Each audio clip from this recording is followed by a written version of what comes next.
2절에서 5절 말씀을 짐을 지라는 얘기가 무슨 이야기인가 이렇게 생각하실 수 있는데요. 6장 1절에 보면 범죄한 형제에 대한 권면의 그러한 권면을 하는 사람의 자세와 신앙 상태에 대해서 어제 우리가 이제 함께 들었죠. 2절부터 5절까지는 연결된 말씀인데 이제 이렇게 시작하는 겁니다. 범죄한 형제에게 권면하는 사람은 신령한 생활이 먼저 있어야 하고, 즉 성령의 열매를 쫓아 맺는 생활이 먼저 우선시 되어야 하고, 또한 온유한 마음을 가지고 교만하거나 자만한 것이 아니라 동등한 입장에서 그 아픔을 느끼고 조심스럽게 권면해야 한다. 그런데 그 권면이 입술로만 하는 권면이 아니라 너의 행위로 그보다 한 발 앞서 걸으며 바른 신앙의 모습과 성령의 열매를 맺어가는 것이 무엇인가를 보여주어야 한다. 그리고 그 권면 안에는 자기 자신도, 즉 스스로도 언제든 그 연약한 죄에 빠질 수 있다는 것을 주의하며 신앙생활을 해야 한다라는 것이 이제 1절의 말씀이었죠. 2절은 그 권면을 받은 잘못을 했습니다. 그래서 그 권면을 받은 형제가 지어야 하는 짐을 같이 지라라는 거예요. 지금 무엇이냐면 죄악 가운데 빠져 있었던 형제가 그 권면을 들었습니다. 그러면 이 형제가 이제 회복하는 그 기간이 있죠. 그 기간 동안 일어나는 죄에 대한 책임, 그것을 믿는 자들은 함께 지어야 한다라는 거예요. 지금 무엇이냐면 네가 잘못하지 않았냐, 그러니까 너의 회복은 너 혼자 하는 거다 라고 하는 것이 아니라 그 회복의 기간을 같이 보내라 라는 거예요. 그 죄에 대한 결과의 짐을 믿음을 가지고 있는, 즉 권면한 너는 신령하고 온유한 마음이 있으니 같이 지어라 라는 말로 바울이 오늘 2절에서 5절까지 이 죄에 대한 짐을 나누어 지라 라고 말하는 것이죠. 우리가 좀 하나하나 보면 좋을 것 같습니다. 2절에서 시작을 이렇게 하죠. 너희가 짐을 서로 지라 그리하여 그리스도의 법을 성취하라 라는 거예요. 그리스도의 법은 뭘까요? 사랑이죠. 예수님께서는 두 가지를 말씀해 주셨어요. 온 선지자와 율법의 강령이다 라고 말씀하시면서 무슨 말씀을 하셨냐면 하나님 사랑과 이웃 사랑을 가르쳐 주셨어요. 그것은 사랑입니다. 그래서 그리스도의 법을 이루라 라는 것은 사랑을 이루라 라는 말씀과 같은 말씀이에요. 그러면 사랑을 이루는 그리스도의 법은 무엇인가? 짐을 함께 지는 겁니다. 이 짐은 무엇이냐? 죄악에 따른 그 짐인 것이죠.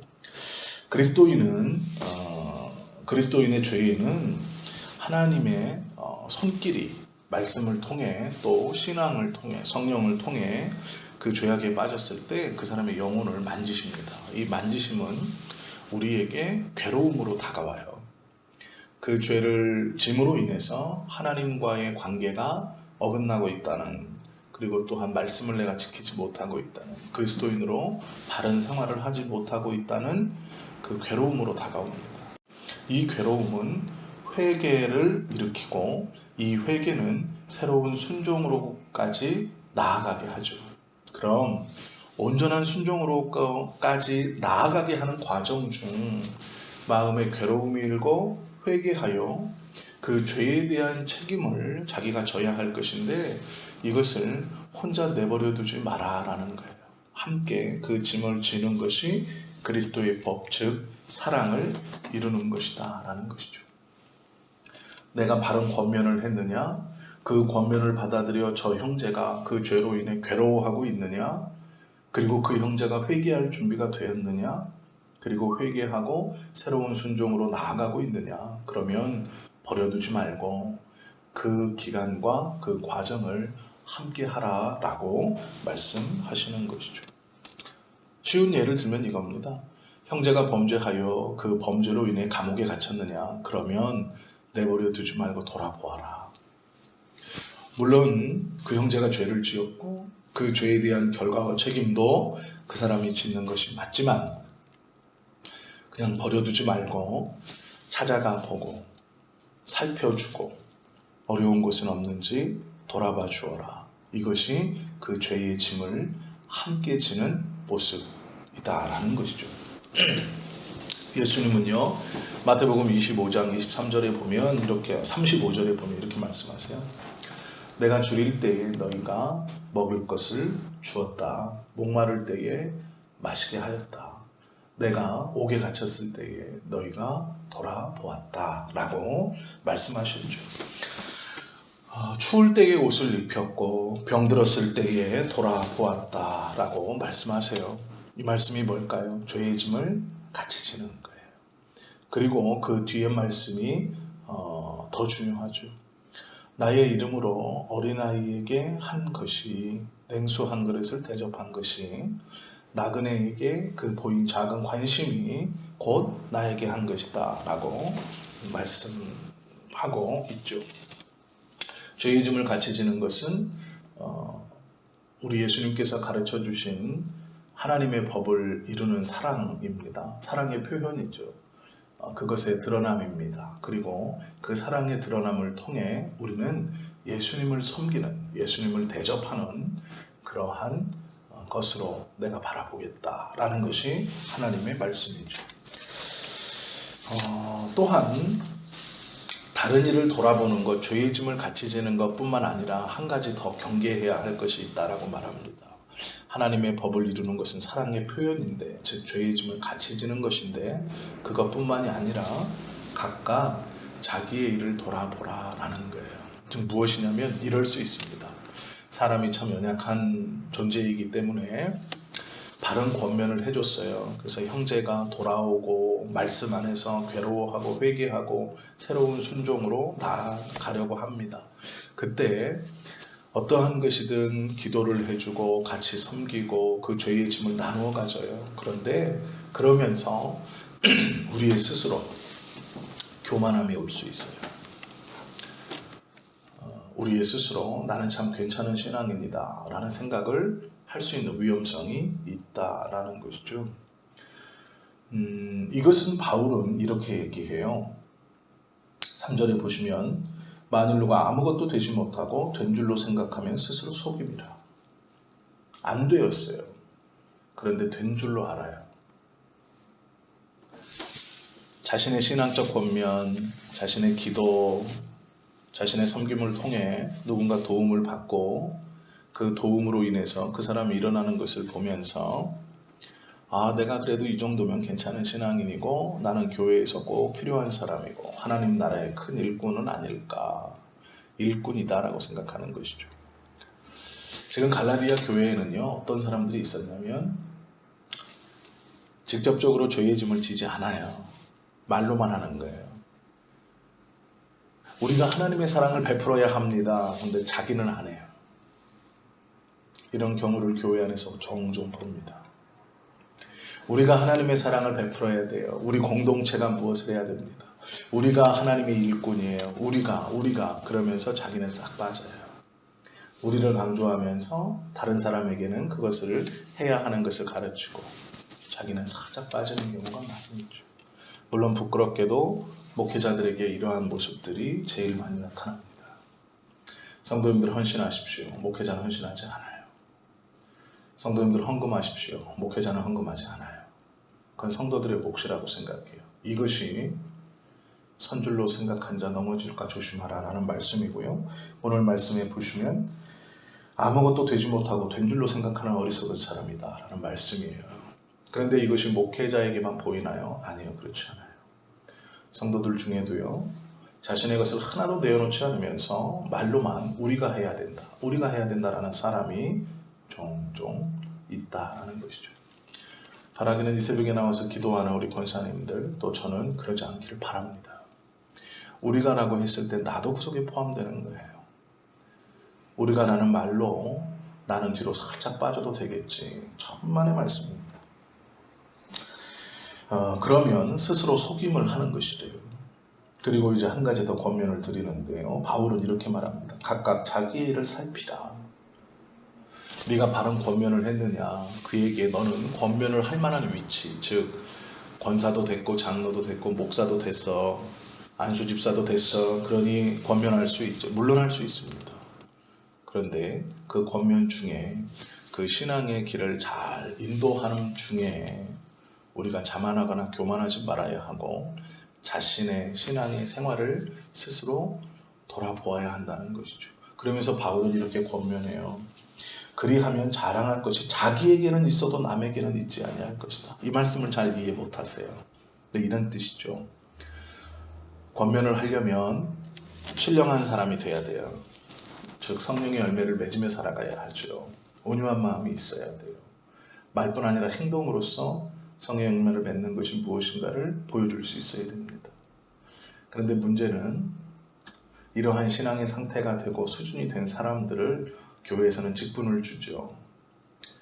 때로는 좀 부족함이 있어도 은혜로 그 직분을 줍니다. 그리고 이 직분을 맡은 자는요, 열심히 하나님의 나라를 위해서 더 달려가야 하죠. 최선을 다해야 하죠. 그건 목사도 마찬가지입니다. 그런데 문제가 있어요. 어느샌가부터 그것이 익숙해지면 자신을 돌아보지 못합니다. 하나님의 말씀을 가까이 접하는 자일수록 더 이 문제에 대해서 민감하게 반응할 수 있어야 돼요. 스스로 자신을 돌아보지 못한다라는 것을 오늘 바울은요, 자랑할 것이라고 말합니다. 내가 기도를 많이 합니다. 새벽에 나와 기도를 해요. 그러면 이것이 우리의 자랑이 돼요. 나는 그래도 교회에서 새벽 제단을 지키잖아. 그런데 이것은 분명 자랑할 만합니다. 그런데 이 자랑은 자기에게는 스스로 되는 거예요. 자기에게. 지금 바울이 이렇게 설명하는 겁니다. 네가 기도를 많이 하느냐? 잘한다. 그 기도를 많이 하는 것은 네 스스로 너에게는 자랑이 된다. 즉 나는 그래도 새벽에 기도하잖아. 나는 그래도 예배에 참석하잖아. 그런데 그것이 남에게는 자랑이 안 된다는 거예요. 왜요? 내가 새벽에 나와서 기도할 수 있는 것, 기도하는 것은 하나님의 사랑을 받고 있고 하나님께서 그렇게 인도해 주셨기 때문에 할 수 있는 것이지, 그 하나님의 사랑 때문에 하는 것이지, 네가 할 수 있는 것이지 그것을 남에게 자랑할 것은 없다라는 거예요. 즉 나에게는 감사함이고 자랑이고 뿌듯함일 수 있으나 그것을 가지고 남에게 자랑할 수는 없다라는 거예요. 바울이 지금 그 말을 하는 거죠. 자랑할 것이 자기에게는 있어도 남에게는 있지 아니한다라는 거예요. 너 자신을 잘 돌아봐라. 예수님이 바리새인들에게 하신 말씀이 있어요. 네 눈에 있는 들보는 보지 못하고 남의 눈에 있는 티끌을 빼라고 한다라는 말씀이에요. 이게 뭘까요? 바리새인들은요, 금식도 하고 11조도 잘 드렸고 기도도 정해진 시간에 잘했어요. 그것이 본인 스스로에게는 자랑이 될 수 있어요. 성전에 서서 기도하는 율법학자가 하나님 눈을 들어 하늘을 보며 두 팔을 벌리고 이렇게 기도하죠. 나는 저 세리와 같지 않았어. 그것은 잘못된 모습이라고 예수님 말씀하죠. 즉 이런 겁니다. 하나님, 내가 기도하는 것, 예배하는 것, 하나님의 말씀을 부지런히 쫓아 살아가는 것 하나님 아시죠? 라고까지는 할 수 있어요. 하나님께. 그러나 나는 기도하면서 살잖아. 내 말을 들어. 나는 너보다 신앙이 높잖아. 신앙의 수준이 좋잖아. 예배하잖아. 내 말을 들어라는 건 아니라는 거예요. 그 자랑은 소용없는 것이라는 거예요. 자기를 제대로 돌아보지 못했기 때문에 그 자랑이 자만으로 다른 이에게 자기 입으로 이야기한다는 거죠. 그것은 잘못된 것이다 얘기하고 있어요. 바울이 왜 그럴까요? 율법주의자들 때문에 그런 거예요. 율법주의자들 때문에. 너희는 일주일에 한 번 와서 예배를 드리지만 나는 하나님의 율법에 따라서 새벽에도 점심에도 저녁에도 예배하고 교회에 모여있고 할례도 받았고 이것저것을 지켜가는데 너희는 나의 열심을 본받으라 라고 얘기하는 거예요. 갈라디아 교인 중 일부에게. 그렇게 말하는 너희들은 너희 신앙을 잘 돌아보아라. 그러면 스스로는 자랑할 수 있지만 남에게 자랑할 거리가 못 된다라고 말씀하는 거죠. 이 말은 겸손히 하나님의 은혜를 구하라 라는 말이에요. 1절과 똑같은 말이죠. 넘어질까 조심하라 라는 말씀을 다시 한번 말을 바꾸어 하는 것이죠. 그리고 5절에 보면 각각 자기의 짐을 질 것이다. 즉 남의 짐을 지는 것도 물론이고 자기 스스로 맡은 바, 교회에서건 직장에서건 가정에서건 맡겨주신 그 짐을 부지런히 잘 지어라. 남에게 넘기지 말고 자꾸 전가하지 말고 네가 해야지. 아니요. 각각 자기의 짐을 지라고 권면하고 있죠. 한 행위에 대한 모든 결과의 책임을 남이 져주는 게 아닙니다. 다른 사람이 지는 것이 아니에요. 우리 스스로가 하나님의 은혜 아래서 은혜 받은 만큼의 책임과 사명과 소명이 있는 것이죠. 하나님께서 믿을만하기에 더 많은 것을 주셨다는 것을 꼭 기억하세요. 직분의 높음은 그만큼 사용하시려고 주는 거예요. 물론 지금까지 많이 헌신하셨지만 남의 것을 지었다면, 아니 우리의 것을 지고 왔다면 이제 남의 것도 좀 질 수 있는, 나누어 짊어지고 갈 수 있는 그런 신앙의 건전함과 튼튼함은 있어야죠. 비록 육체는 쇠할지 모르나 우리의 믿음과 하나님에 대한 사랑은 더욱더 강건하여지고 날로 자라가야 하는 것이죠. 그러기 위해선 부지런히 우리의 신앙을 돌아보고 자만하지 않고 하나님 안에 언제나 겸손히 은혜를 구하고 하나님께서 우리에게 맡겨주신 나의 짐을 지고 가는 것, 또한 남의 짐을 함께 질 수 있는 그러한 은혜와 넉넉함도 있어야 한다라는 것이죠. 더욱이 기도하는, 이 새벽에 나와서 기도하는 우리 성도님들은 자신을 스스로 돌아보고 하나님 앞에서 언제나 겸손함으로 자기 자신을 돌아보아서 하나님께서 기뻐하시는 바른 믿음, 또 바른 은혜를 소유하는 그러한 하루, 그러한 믿음의 삶을 다 살아가실 수 있기를 예수님의 이름으로 축원합니다.